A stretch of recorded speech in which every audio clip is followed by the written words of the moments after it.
para que tenhamos hoje um bom estudo, uma proteção divina e ajuda dos nossos diletos amigos espirituais.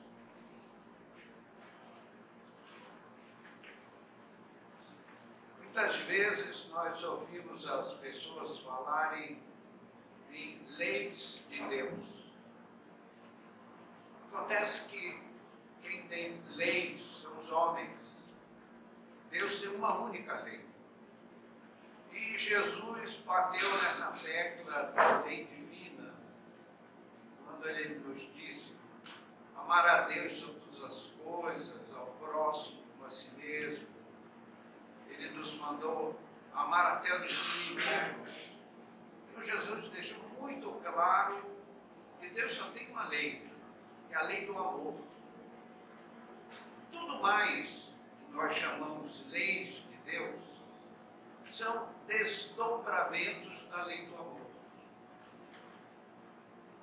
Hoje, nós, cidadãos terrestres, temos muitas leis, porque a nossa sociedade é complicada. Então, para regular a nossa sociedade, nós precisamos de muitas leis.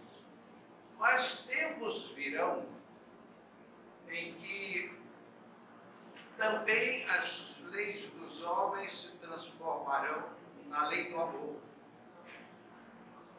É só a gente prestar atenção como ela é a solução. Porque quem ama não mata, não rouba, não dilapida, não dá falso testemunho, não fala mal do próximo, não rouba, trabalha assiduamente, cumpre os seus deveres, cumpre com todas as suas obrigações, trabalha com denodo, com boas intenções, enfim, achou amor. Deus cria seus filhos e esse estudo da lei do amor, ele nos responde todas as nossas questões, pode não parecer. Todas as nossas dúvidas, o amor é a solução, é a resposta. Quando Deus cria os seus filhos, primeiramente nele registra a sua sublime origem. Todos trazemos em nós uma informação da existência de Deus. Parece que não. Nós ouvimos as pessoas falarem em crer ou não crer. Nós, espíritas, preferimos trocar o verbo ser, ou substituir o verbo crer pelo verbo ser. O importante não é crer, ser, é saber. O espírita não crê, ele sabe. Nós não cremos que existe uma vida espiritual. Nós sabemos que existe uma vida espiritual. Não há uma questão de fé, de crença, uma questão de conhecimento. Então, quando Deus cria os seus filhos, Ele os faz simples e ignorantes, por assim dizer, no marco zero do quilômetro, da quilometragem histórica e evolutiva da alma. Por que razão? Porque qualquer privilégio seria uma injustiça. E justiça é um ato de amor. Então Deus nos dá a vida, Ele nos dá os meios, Ele nos dá as inspirações. Mas cabe a nós o trabalho, a conquista do progresso. A evolução não é uma conquista por direito, é um direito de conquista.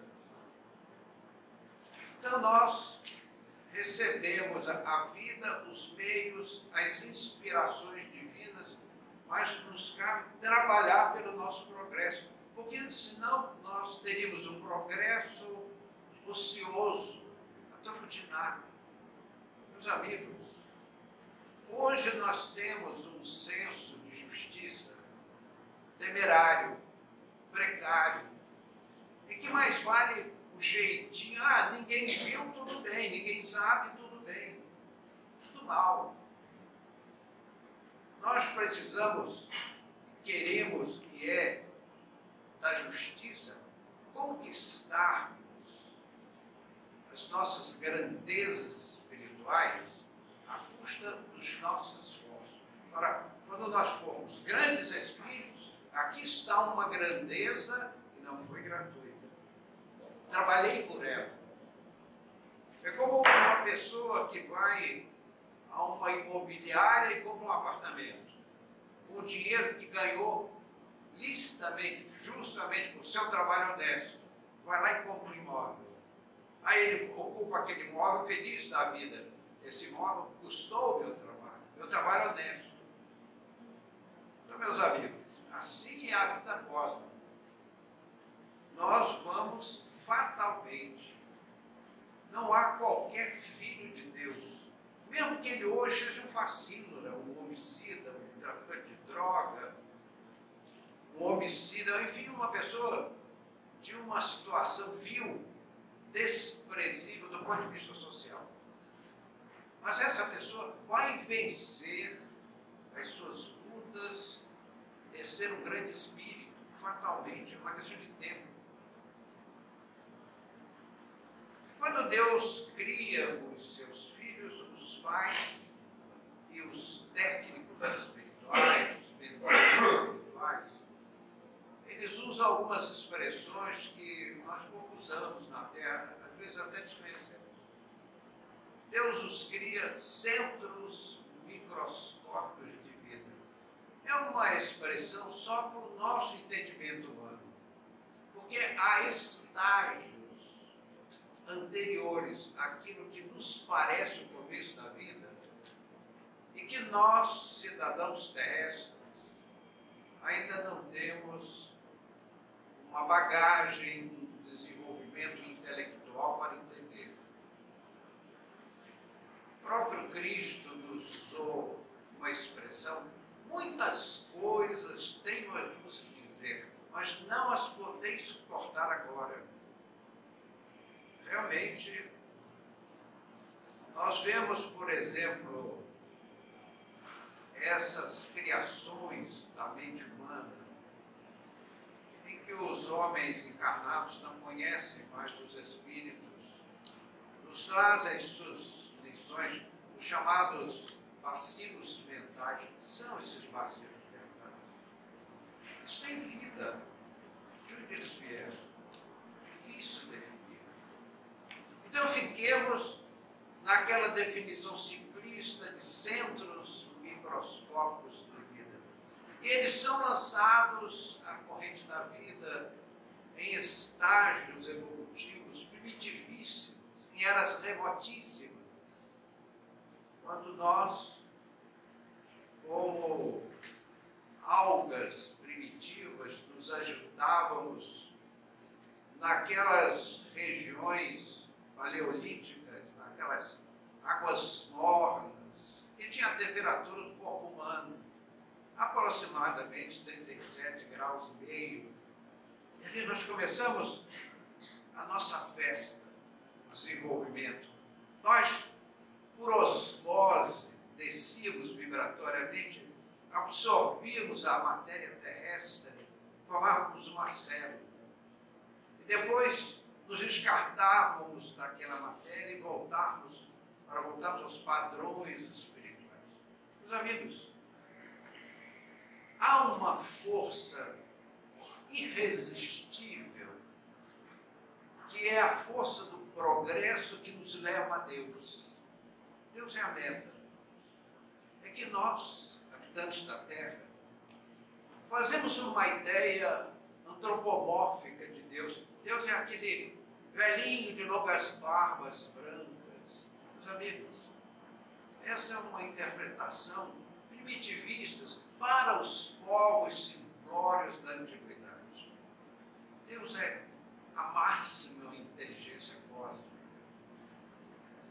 Por exemplo, nós falamos muito aqui dos espíritos construtores. E aí a gente pergunta assim: mas peraí, tem um espírito construtor, mas quem constrói não é Deus? Então, não parece ter um choque? Absolutamente. É que os grandes espíritos, eles se inspiram no Criador diretamente. Aquele que for puro de coração verá Deus face a face. Os grandes espíritos são puros de coração. E eles se inspiram no Criador e constroem os mundos, as coletividades, desde o mundo microbiano até os espíritos adiantados, inspirados em Deus, que é a inteligência que mantém o equilíbrio do cosmos. Então, meus amigos, lá naquelas eras primitivíssimas nós fomos nos desenvolvendo. E o que caracterizava o Filho de Deus nessa época? Era a ferocidade. Aliás, o que esperaríamos do bruto, senão a selvageria? Para os princípios primitivos, eles têm 3 focos. Quais são? Alimentar-se, defender-se e procriar. Então, nessas lutas, nós vamos nos desenvolvendo, os espíritos primitivos vão se desenvolvendo, é buscando alimentar-se, é buscando defender-se, é buscando procriar.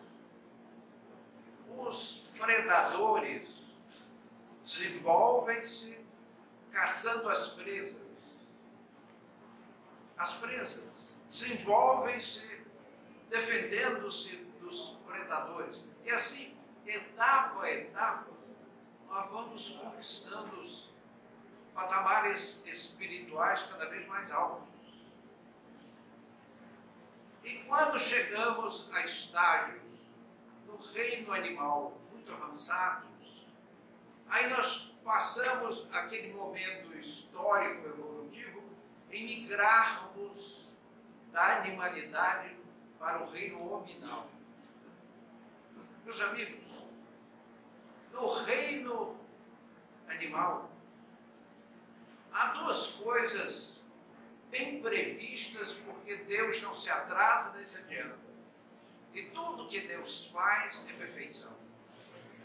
Os espíritos primitivos no reino animal, eles são egoístas. O egoísmo é próprio da vida do bruto. E o que se haveria de querer do bruto? O egoísmo passa a ser uma necessidade evolutiva no ambiente da selva, a lei da selva. É o predador buscando a presa egoisticamente.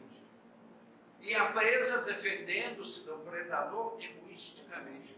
Então, sem o egoísmo, o animal não sobreviveria. Vocês já manjaram assim, uma lebre, passeando tranquilamente assim, entre os guepardos, né? Assim, bem boazinha. É uma lebre não egoísta. Eu estou afim de ser o almoço do leopardo. Então nós vemos que o egoísmo no reino animal, ele é um fator de sobrevivência, uma defesa do elemento Filho de Deus. E aí nós evoluímos e chegamos ao reino hominal. E no reino hominal, essa transição entre os animais superiores que vão vestir a carcaça humana, a forma que nós chamamos de humana, que é uma questão de denominação, essa transição acontece nos mundos físicos muito primitivos, e a Terra é um deles. A Terra já, daquele fundo do poço, digamos assim, ela já deu um passinho para frente. E aí os espíritos começam a reencarnar entre as tribos mais primitivas dos mundos físicos. E carregam consigo, porque a natureza não dá saltos. Esses espíritos carregam consigo toda a bagagem do reino animal. Então eles só têm uma carcaça, uma arrumação biotípica coisas que nós chamamos de humanos. Mas na intimidade, ele ainda é muito mais para fera do que para homem. E aí ele vai fazer o seu desenvolvimento a longo prazo. E aí que eu gostaria de chegar no nosso tema da noite, que é o egoísmo.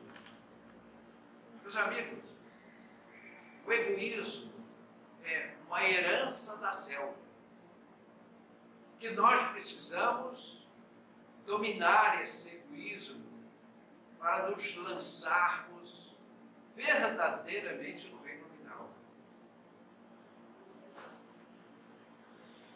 Os animais, eles são chamados de irracionais. Por isso é que são egoístas. Os animais não têm sentimentos, não no sentido que nós entendemos o sentimento. Olha só, há quem diga que a ignorância é a mãe de todos os males. É uma expressão bastante feliz. A ignorância é a mãe de todos os males. Mas se a ignorância é a mãe de todos os males, o egoísmo é o pai. É o papai egoísmo e a mãe ignorância, que é o retrato do animal. E nós não vamos, meus queridos amigos, tiremos a nossa ilusão tradicional, multimilenar, de que nós algum dia vamos voar com asas alheias. Isso não existe no universo. Você quer voar? Desenvolva as suas asas. A gente vê no vitrô dos templos religiosos aquela figura do anjo com duas asas. Aquilo é simbólico. É um feliz simbolismo. O que significam aquelas duas asas? É o raciocínio e o sentimento. A ignorância é a precursora do raciocínio. E o egoísmo é o precursor do sentimento. Então, aqueles espíritos angélicos, religiosos, eles são sumamente sábios e infinitamente bons. Sábios e bons. Aqui a casa tem um irmão espiritual que dirige os destinos desta casa. É uma entidade espiritual a qual não temos acesso à sua envergadura cósmica. Mas é um irmão nosso que nos transfere um amor que a gente, quando ele irradia sobre nós, nosso peito explode de felicidade. Dá vontade de sair por aí beijando todo mundo. Porque eles são grandiosos, esses espíritos. E nós, todos nós, marchamos nessa direção. Por que nós hoje queremos certas coisas e não conseguimos? Porque é inoportuno. Por exemplo, se eu tivesse um poder mental muito grande, eu materializaria aqui em cima dessa mesa uma barra de ouro para cada um dos presentes aqui. Mas isso seria extemporâneo e inoportuno. Eu não tenho esse poder. Algum pai, alguma mãe chama o filho, só meu filho, aqui tem umas bananas de dinamite que eu trouxe lá do complexo do alemão. E também uma caixinha de fósforo. Você vai brincar, vai de preferência ali na casa do vizinho. Umas 3 casas para frente. Você vai brincar lá. Nós fazemos isso. A mesma coisa é Deus. A mesma coisa são esses espíritos excelsos que nos amparam, que nos inspiram, que nos ajudam, que nos amam profundamente. E sabe quando alguém nos ama? É aquele alguém que nos conhece. Esse é amigo, que nos conhece e nos ama. Sabe das nossas formidáveis imperfeições que nos têm um amor enorme. É por isso que a gente fica assim, ficamos profundamente agradecidos a esses irmãos.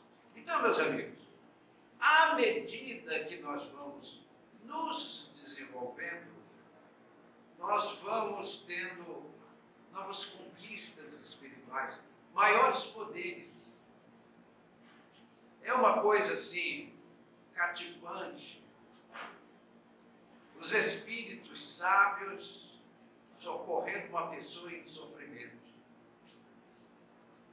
A gente fica assim, tocadíssimo, mas nem de leve teremos a competência de fazer o que fazem esses grandes mentores espirituais. Eles parecem mágicos. Como eles conseguem afastar certos fluidos que nós não conseguimos. Aqui na casa chegam os espíritos que ajudam os passistas. Eles parecem mudos, eles não falam. Profundamente compenetrados e conseguem formidáveis ajudas para aqueles que procuram o passe oferecido pela casa. E assim como esses espíritos entram em silêncio, eles saem em silêncio. Os médiuns passistas são instrumentos dóceis, pacíficos, na mão desses técnicos espirituais. Mas mesmo esses técnicos espirituais ainda estão longe do trabalho que fazem os mentores espirituais, nos momentos de socorro, até nas residências das pessoas. Então, meus amigos, nós iremos passo a passo nessa direção. Vejam só, fazer um simbolismo. Uma criança, as crianças entram na sala de aula do maternal. Isso é só uma hipótese. E a professora dá a cada um a pacotinho com aquela chamada massa de modelar. Faz pouco tempo vocês brincavam com isso, né? 3, 4 anos. Aí você dá a cada criança um pacotinho de massa de modelar. Aí um vai lá e faz um bonequinho, outro faz um cachorrinho, outro faz não sei o quê. É aquela festividade. Aí um menino recebe aquilo, põe dentro da sua mochila e fecha uma cara desse tamanho. O que é que ele está fazendo? Ele está fazendo um exercício do egoísmo. É a mesma coisa quando nós vimos para a Terra.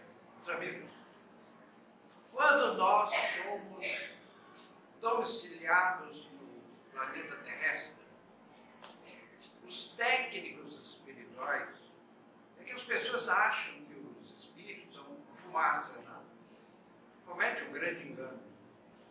As cidades, as colônias, chamam colônias. As colônias espirituais são tão sólidas que tudo isso é certo. Relativamente. Foi a teoria de Einstein, Albert Einstein. A lei da relatividade. Então, as colônias espirituais, você tem bairros residenciais enormes, onde habitam 1 milhão de pessoas, famílias, residências familiares. Você precisa dar à colônia entre 10 a 30 mil horas de trabalho voluntário para ter direito a uma casa.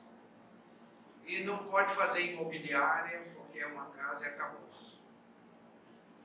Outra coisa que fazem os amigos espirituais, nós temos os nossos gostos, e eles conhecem os nossos gostos. Então, quando você faz jus a uma residência, esses amigos é como aquele chá de bebê, ou aquela lista de casamento. Eles vão lá e equipam toda a casa com as coisas do nosso agrado, até a biblioteca, com os livros que você gosta. um piano belíssimo e outros instrumentos que não existem na Terra. Eles têm vamos dizer assim, um televídeo.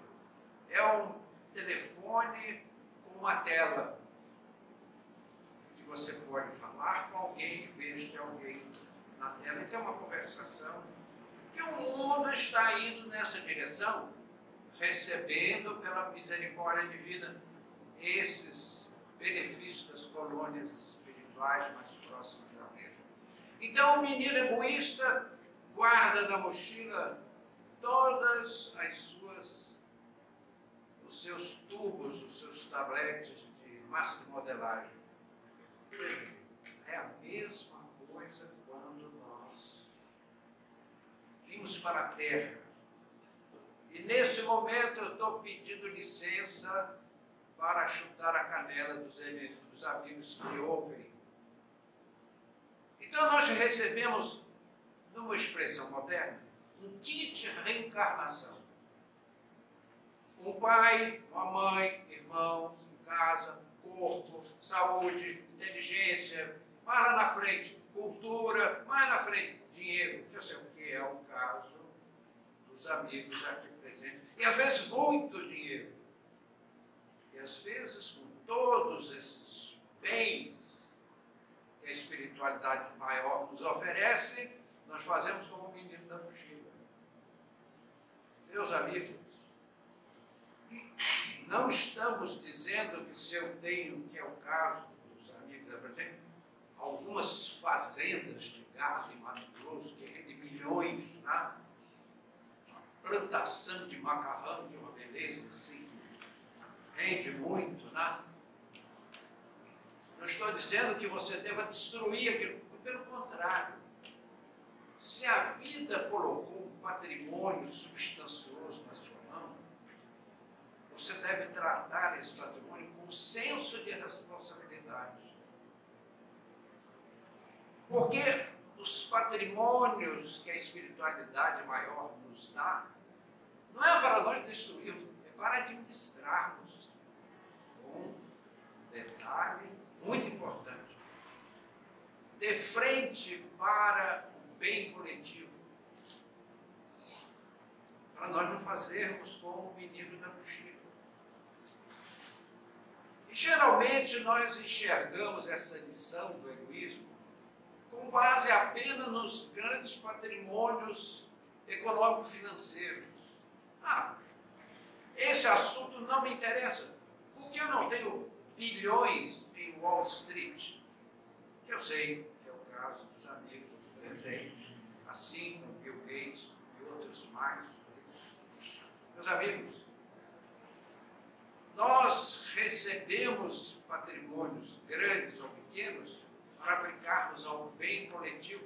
Vejam, nisso vai também um patrimônio chamado mediunidade. Nós poderíamos, nesse momento, todos nós aqui presentes, inclusive esse grilo falante que vai exercitando esse desenho animado, vejam, poderíamos estar num restaurante, no bar com os amigos, ou apachorrado numa poltrona, vendo televisão, ou ouvindo uma bela música. As composições daqueles mestres da música, como a Nona Sinfonia de Beethoven, como Sonho de Amor. Nós já fizemos aqui uma palestra inspirada por Liszt, que nos contou sua história, não porque tenhamos nenhum mérito, mas o mérito é de todos aqueles que vão ouvir e reouvir as lições daquele sábio. A mediunidade, amigos, é um tesouro que nós podemos egoisticamente guardarmos na mochila ou podemos aplicá-lo ao bem do nosso próximo, iluminando a inteligência, consolando corações. E dessa forma, nós vencemos o egoísmo animal. As pessoas que vivem para si, com exclusividade para o seu interesse, que nada fazem de altruístico, construtivo, para o bem comum, é aquele irmãozinho que ainda carrega aquele patrimônio da vida animal chamado egoísmo. É o egoísmo animal, que é compreensível no reino animal. O animal tem que exercitar o seu egoísmo, porque é a lei da selva. Ele é um bruto, é um primitivo. E ele não consegue sobreviver se ele não pôr o egoísmo em prática. Mas se nós vivemos só para o nosso interesse, para o gáudio da nossa alma, e é o que nós vemos. Vocês já viram a pessoa que diz, você viu? O cara ganhou 30 milhões na Mega Sena. Se eu ganhasse 30 milhões na Mega Sena. Aí o sujeito começa a gastar o dinheiro. Aí primeiro eu compraria uma casa bem grande. Com piscina aquecida, perfumada, um jardim em volta. Mandava fazer uns muros bem altos assim, e bem longe da Vida Cruzeiro, que está na moda. E aí ele começa a comer bem, né? Aí diz, eu vou ajudar os meus familiares. É aquele festival de egoísmo. Meus queridos amigos, a gente ouve pessoas falarem, o raio azul da estrela da alvorada, o triângulo roxo, o espelho de cristal, uma porção de misticismos tolos, nasceu de tolice, para os enganadores que querem vender o Cristo, arrecadam bilhões. Estava lendo na revista Veja hoje, o jogador de futebol que deu a um religioso aí $1,5 milhão. Agora você anda embaixo das pontes, a gente morrendo de fome. Há mães desesperadas porque tem um filho doente e não pode pagar um plano de saúde. Porque ir aos hospitais públicos, o hospital público é lindo de morrer, uma eficiência incrível na propaganda política. Vocês já viram? No horário político eleitoral, parece, né? Nossa Senhora, máquinas para exames computadorizados que custam bilhões. Está lá à disposição. Vá você lá precisar. Você não vai chegar com um punhal enterrado na barriga e pendura uma ficha no carro, um punhal com um número de atendimento. Então, meus amigos, nós não será através de jogadas místicas da estrela azul, do cometa verde, da constelação. E os signos, você é do signo, então você precisa ter uma rosa branca na mesa da sua sala. Meu Pai do céu. Nós não precisamos de rosa branca, nós precisamos vencer o nosso egoísmo. É assim que nós nos alçaremos às esferas da luz. Quando aprendermos a servir o nosso semelhante. Se você não tem dinheiro, mas você tem um sorriso. E você tem, todos nós, o maior tesouro da vida universal. Chama-se tempo. Nós somos filhos de Deus e dele herdamos a eternidade. Então nós temos a eternidade para servirmos ao nosso próximo. Então, meus amigos, pensemos profundamente para nós dizermos o quanto de egoísmo ainda existe dentro de nós e o que podemos fazer para nos livrarmos desse último resquício da animalidade que tanto envelhecido o nosso espírito. Agradecemos ao irmão